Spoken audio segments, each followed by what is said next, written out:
Yes, please go ahead and forgive the air conditioner noise in the background.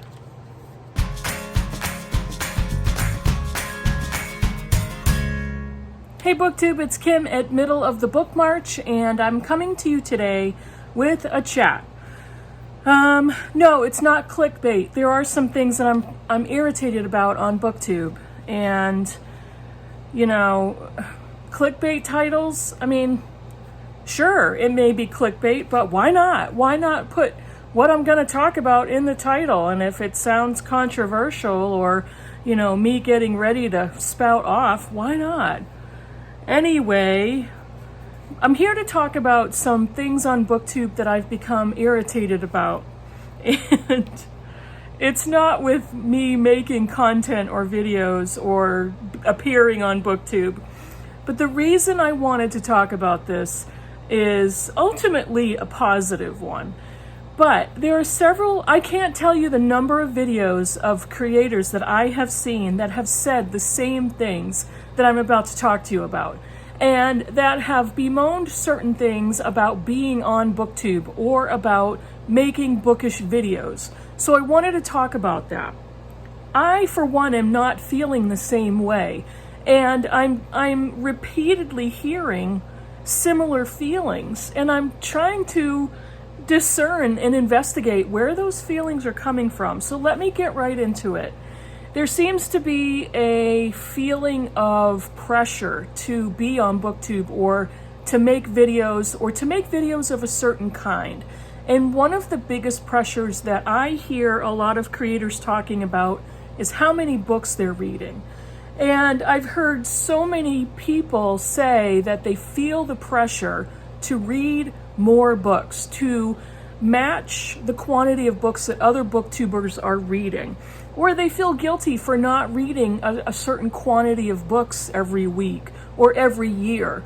Or they listen to other creators' statistics and they feel like they can't possibly match up to that. So they either feel bad, stressed, guilty, or angry, and then they start to talk about Booktube shouldn't be about the number of books you read. My videos should not be about the number of books I read. It's not about quantity.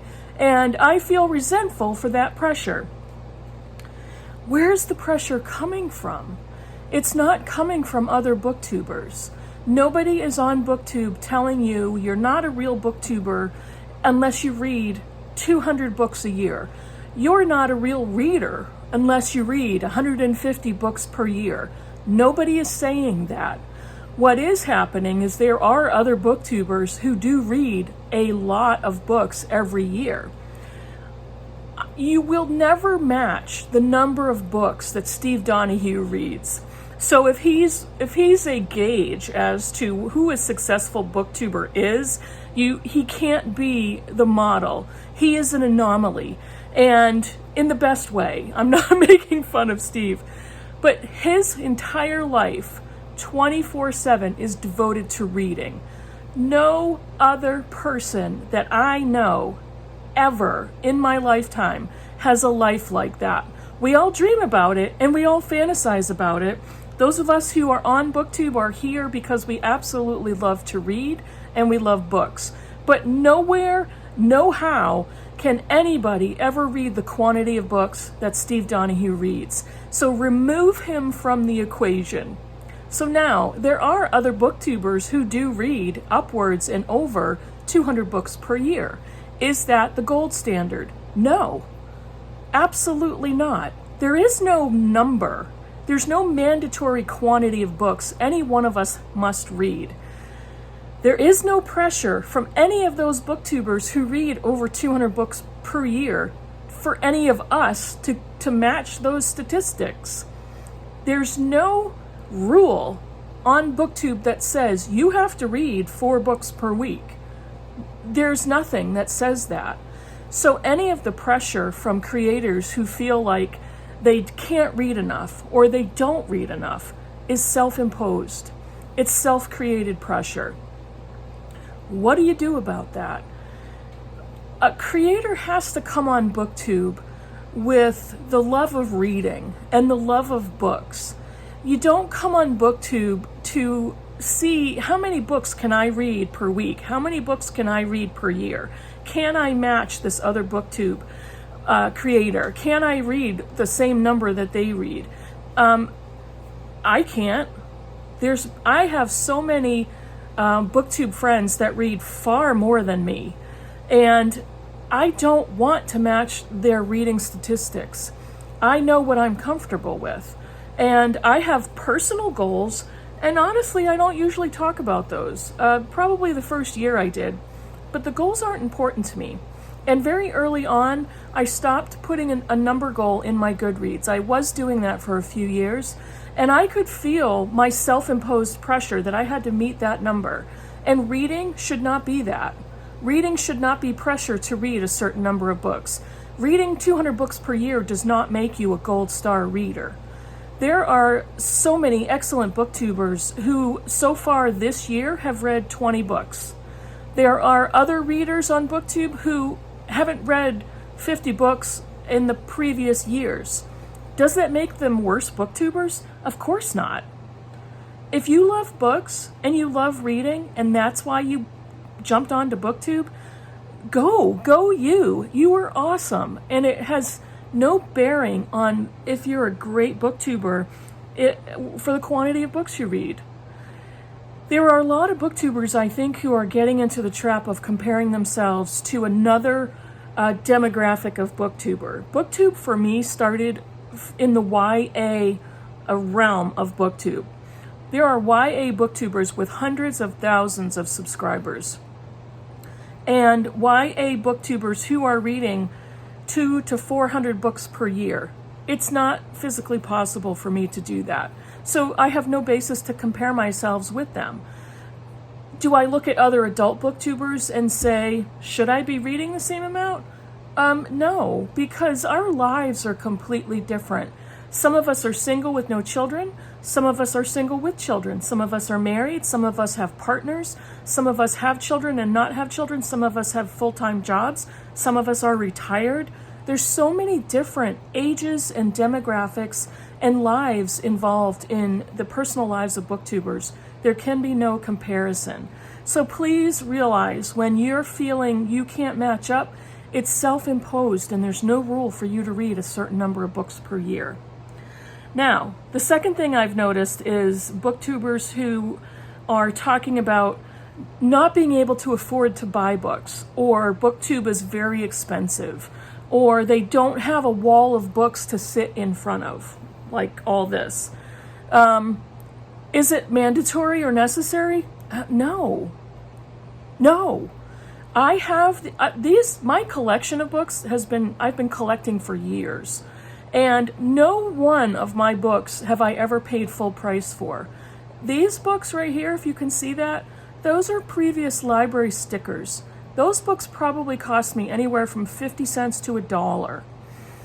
I have other books, there's another one. I have other books, if you can see, there are some that have used stickers on them. And I can't, if I turn around, I'm not gonna, but if I can look, I'm looking behind me, I can't see one book that I spent full price on. And these are my nonfiction books. Over here are my classics. Classics I almost always buy used. This one, Les Mis, I bought new, but that's one out of, I don't know, a couple hundred. It's not necessary for you to spend money, exorbitant amount of money on books. You don't need to have any books in your house. You can read purely on e-readers. You can read purely by using your public library. You can read purely by borrowing books from friends. There is no rule or law on Booktube that says you must sit in front of a shelf full of books. Booktube doesn't have to be expensive. You don't have to spend money buying books. Honestly, I can guarantee you're doing that because you love to. And then you realize, I've overspent. I'm guilty of that all the time.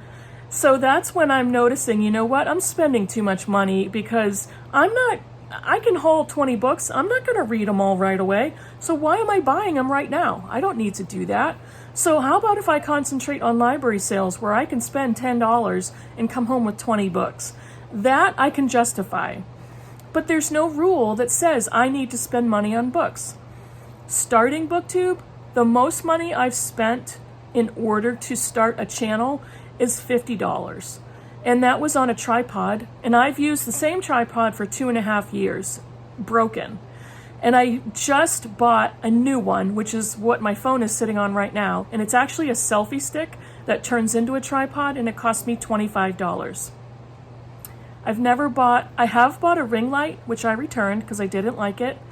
And I have bought a microphone for $6 that broke after a few months. I don't use a camera, I use my phone, which I've had for years. So I don't have a financial investment. I have a mental and an emotional investment in my Booktube channel. But this doesn't have to be expensive. I don't have to own books. I've sat in front of my curtain before and done Booktube videos. I've sat in my chair before, and I've sat on my couch with no books behind me. There is no mandatory rule, law, or regulation that says you must own or buy books. So try not to put that type of pressure on yourself. That also leads into new releases. Do you need to review new releases on your channel? Does every booktuber need to read and review new releases? No, I don't. Sometimes I do. There's certain new releases that I can't wait to read. I'm reading a new release right now that I pre-ordered, and I actually am reading this for my book group. Even though I didn't buy it for my book group, I bought it because this is an exceptional author that I could not wait for her book, so I pre-ordered it. There's another brand new release that I will be ordering probably this week in order to bring it to my next book group as a selection.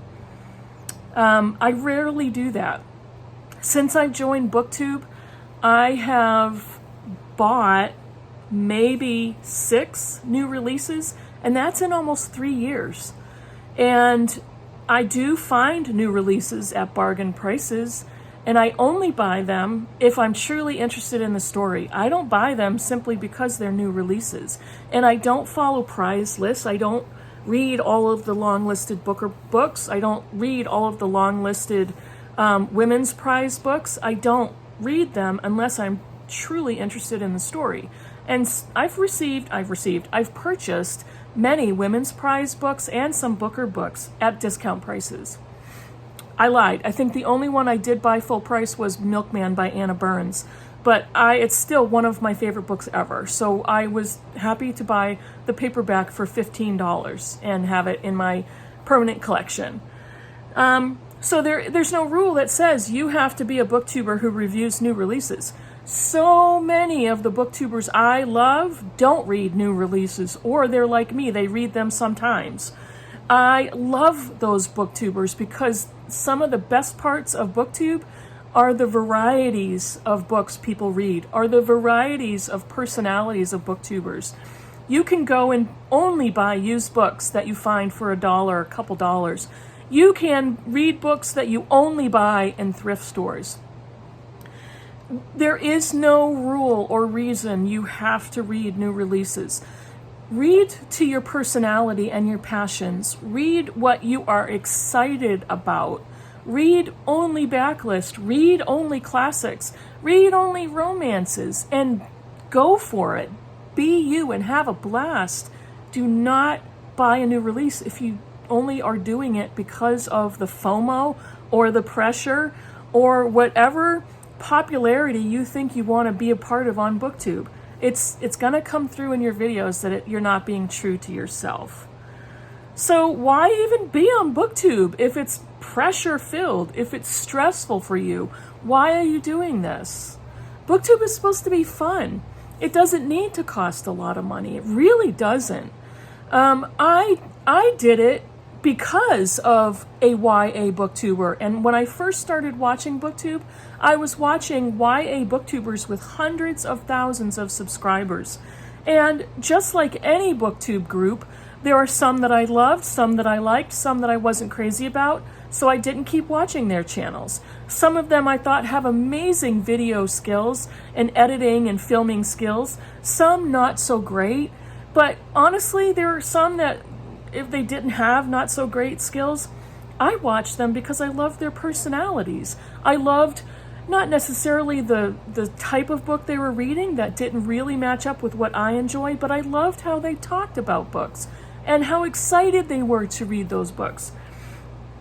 There are so many different types of booktubers. You don't have to conform. You don't have to conform in the quantity of books you read. You don't have to conform in owning books. And you don't have to conform in living up to some sort of standard that you've set on booktubers in general. Please have fun. And it's been, I have to be honest, it has been irritating to me because really quickly for Shorty September, I put a personal goal on myself. And I picked out 32 short books to use as my Shorty September TBR. And I had set a goal to see, can I read a book a day? Is it possible for me with the type of lifestyle I have? And I've been reading mostly a book a day, but I don't feel the pressure to do it. It's basically a fun personal goal for me. That was never the whole point of Shorty September. And I've never said, you're not a real reader unless you read a short book a day. You're not a real booktuber unless you read 30 books in a month. That's never come out of any other booktubers that I've watched. And I'm not sure where or who you're watching that you're getting those messages from. It's just not there. It's all you. It's all your own pressure. So please listen to my words. If I've angered you, that's okay. If I've hit you or struck you with something I said, that's good. Let me know in the comments below what you think. If you feel that pressure for any of the reasons I already gave you, let me know why. Where is it coming from for you? It's irritating for me, honestly, because I want everybody to enjoy their booktube experiences. I'm not a kumbaya person. But come on, people, this is a hobby. This is supposed to be fun. Unless you do have hundreds of thousands of subscribers and this is your full-time job, you don't owe anybody anything, period. So have fun. Write me a comment below. I'll see you in the next video. Bye, everybody.